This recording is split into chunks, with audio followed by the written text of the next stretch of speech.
नमस्कार। कैसे हैं आप सभी। आशा करती हूँ आप सभी स्वस्थ व्यस्त और मस्त होंगे। आप सभी का मेरे चैनल प्रभु भक्ति विश्वास में शक्ति में हार्दिक स्वागत है। आज हम माघ कृष्ण पक्ष की चतुर्थी संकष्टी माघी तिल चतुर्थी व्रत की जानकारी प्राप्त करेंगे। ऋषि शर्मा ब्राह्मण की कथा। बुलुगजान महाराज की जय। पार्वती जी ने पूछा, हे वत्स, माघ महीने में किस गणेश जी की पूजा करनी चाहिए और उसका नाम क्या है। उस दिन पूजन में किस वस्तु का नैवेद्य अर्पित करना चाहिए और क्या आहार ग्रहण करना चाहिए, इसे आप सविस्तार बताने की कृपा करें। गणेश जी ने कहा कि हे माता, माघ में भालचंद्र नामक गणेश जी की पूजा करनी चाहिए। इनका पूजन षोडशोपचार विधि से करना चाहिए। हे माता पार्वती, इस दिन तिल के 10 लड्डू बना लेवे, 5 लड्डू देवताओं को चढ़ा और 5 ब्राह्मण को दान देवे। ब्राह्मण की पूजा भक्ति पूर्वक करके दक्षिणा देवे और 5 लड्डू उन्हें प्रदान कर दे। हे देवी, तिल के 10 लड्डुओं का स्वयं भी आहार कर लेना चाहिए। इस संबंध में मैं आपको एक राजा हरिश्चंद्र का वृतांत सुनाता हूँ, ध्यान से सुनिएगा। सतयुग में हरिश्चंद्र नामक एक प्रतापी राजा हुए थे। वे शास्त्र धर्म में पटु, सरल स्वभाव, सत्यनिष्ठ और विद्वान ब्राह्मणों के पूजक थे। हे देवी, उनके शासनकाल में अधर्म नाम की कोई वस्तु नहीं थी। उनके राज्य में कोई अपाहिज, दारिद्र्य और दुखी नहीं था। सभी लोग आदि व्याधि से रहित और दीर्घायु थे। उन्हीं के राज्य में ऋषि शर्मा नाम का एक तपस्वी ब्राह्मण रहता था। एक पुत्र की प्राप्ति के बाद में वह स्वर्गवासी हो गए थे। पुत्र का भरण पोषण उसकी पत्नी करने लगी। वह विधवा ब्राह्मणी भिक्षाटन के द्वारा पुत्र का पालन पोषण करती थी। उसी ब्राह्मणी ने माघ मास में संकष्टा चतुर्थी व्रत को किया। वह प्रतिव्रता ब्राह्मणी गोबर से गणेश जी की प्रतिमा बनाकर सदैव उनका पूजन किया करती थी। हे पार्वती, भिक्षाटन के द्वारा ही उसने पूर्वोक्त रीति से तिल के 10 लड्डू भी बनाए थे। इसी बीच उसका पुत्र गणेश जी की मूर्ति लेकर गले में बांधकर स्वेच्छा से खेलने के लिए बाहर चला गया। तब एक नर पिशाच कुम्हार ने उस ब्राह्मणी के 5 वर्षीय पुत्र को जबरन पकड़कर अपने आवे में छोड़कर मिट्टी के बर्तनों को पकाने के लिए उसमें आग लगा दी। इधर उसकी माता बच्चों को ढूंढने के लिए इधर उधर भटकने लगी और बहुत व्याकुल हो गई। वह ब्राह्मणी विलाप करती हुई गणेश जी से प्रार्थना करने लगी कि हे गणेश जी, विशाल शरीर वाले, हे सूर्य नारायण की लाली के सदृश कांतिशाली, हे सुंदर जटा के समूह धारण करने वाले, आप इस दुखिनी की रक्षा कीजिए। हे गजानन, हे 4 भुजाधारी, हे मस्तक पर चंद्रमा को धारण करने वाले, हे विनायक, हे अनाथों के नाथ, हे वरदायक, मैं पुत्र के वियोग में व्यथित हूँ। आप कृपया करके मेरी रक्षा कीजिए। वह ब्राह्मणी इसी प्रकार आधी रात तक विलाप करती रही। प्रातःकाल होने पर कुम्हार अपने पके हुए बर्तन को देखने के लिए आया। जब उसने आवा खोलकर देखा तो उसमें जांग भर पानी जमा हुआ पाया। और इससे और भी अधिक आश्चर्य की बात यह थी कि उसमें एक खेलते हुए बालक को देखा। ऐसी अद्भुत घटना देखकर भयवश वह कांपने लगा और इस बात की सूचना उसने राज दरबार में दे दी। उसने राज्यसभा में अपने कुकृत्य का वर्णन किया। कुम्हार ने कहा कि हे महाबाहु, हे प्रज्वलित अग्नि के समान तेजवान, हे महाराज हरिश्चंद्र, मैं अपने दुष्कर्म के लिए वध करने योग्य हूँ।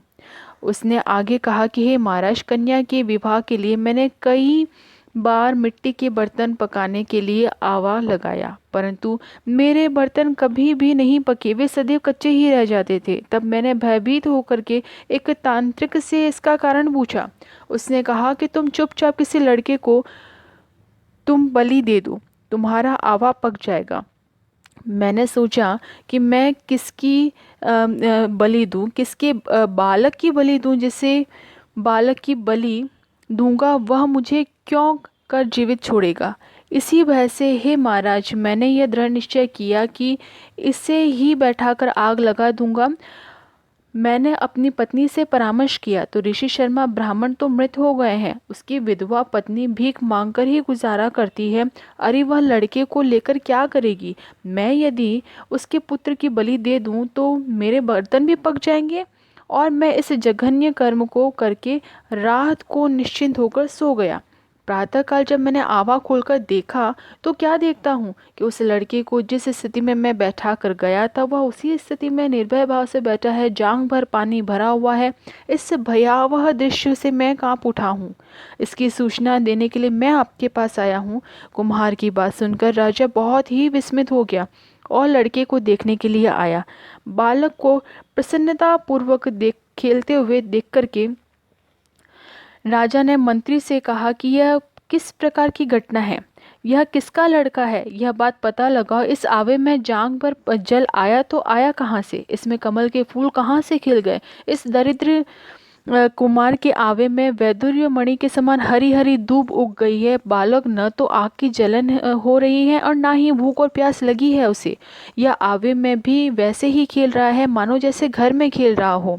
राजा की इस तरह की बात कह ही रहे थे कि वहाँ पर उसकी माँ अर्थात ब्राह्मणी बिलखती हुई आ पहुंची। वह कुमार को कोसने लगी। जिस प्रकार गाय अपने बछड़े को देखकर रंभाती है, ठीक उसी अवस्था में वह ब्राह्मणी की हो गई थी। ब्राह्मणी ने अपने बालक को गोद में लेकर प्यार करने लगी और कांपते हुए राजा के सामने बैठ गई। राजा हरिश्चंद्र ने पूछा कि हे ब्राह्मणी, इस बालक के न जलने का क्या कारण है? क्या तू कोई जादू जानती है अथवा तूने कोई धर्मपरायण कार्य किया है जिसके कारण तेरे बच्चे को आज तक नहीं आई है? राजा की बात सुनकर ब्राह्मणी ने कहा कि हे महाराज, मैं कोई जादू टोना नहीं करती, ना ही कोई धर्माचरण, तपस्या, योग, दान आदि की प्रक्रिया जानती हूँ। हे राजन, मैं तो संकट गणेश चतुर्थी व्रत करती हूँ। उसी व्रत के प्रभाव से मेरा पुत्र जीता जागता बच गया है। ब्राह्मणी की बात सुनकर राजा ने कहा कि मेरे राज्य की संपूर्ण जनता इस संकट नाशक गणेश चतुर्थी का व्रत करे, इससे मेरी पूर्ण सम्मति है। राजा ने इस प्रकार परिक्रमा करते हुए कहा कि हे पतिव्रते, तू धन्य है। राजा ने संपूर्ण नगरवासियों को गणेश जी के व्रत करने का आदेश दे दिया। इस आश्चर्यचकित घटना के कारण सभी लोग उस दिन से प्रत्येक मास की गणेश चतुर्थी का व्रत करने लगे।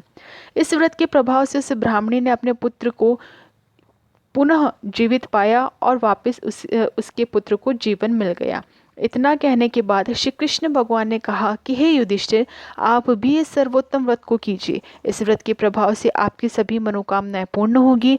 आप मित्रों, पुत्रों और पौत्रों को सुख देने वाले साम्राज्य को प्राप्त करेंगे। हे महाराज, जो लोग इस व्रत को करेंगे उन्हें पूर्ण सफलता मिलेगी। भगवान श्री कृष्ण की बात से युधिष्ठिर बहुत प्रसन्न हुआ और माघ कृष्ण गणेश चतुर्थी के व्रत को करने के लिए करके निष्कंटक राज्य भोगने लगा। गणेश भगवान के व्रत के नियम। सायकाल के बाद चंद्रमा जी के दर्शन करके दूध जल का अर्घ्य चंद्रमा जी को देवें। गजानन महाराज को लड्डू, तिल के लड्डू और फलों का भोग लगाएं। गणेश स्तुति, गणेश चालीसा एवं नाम जप अवश्य करते रहना चाहिए। साथ ही साथ जरूरतमंदों की सेवा करनी चाहिए, उनको मदद करनी चाहिए। गाय और कुत्ते को कुछ न कुछ भोजन अवश्य देते रहना चाहिए। व्रत के दिन तो ज़रूर देना चाहिए और रोज़ उनकी सेवा करते रहना चाहिए। ये थी संकष्टी चतुर्थी व्रत कथा। अगर आपको मेरा ये वीडियो अच्छा लगा हो तो आप इसे please like, share and subscribe करें। बोलो गजानन महाराज की जय।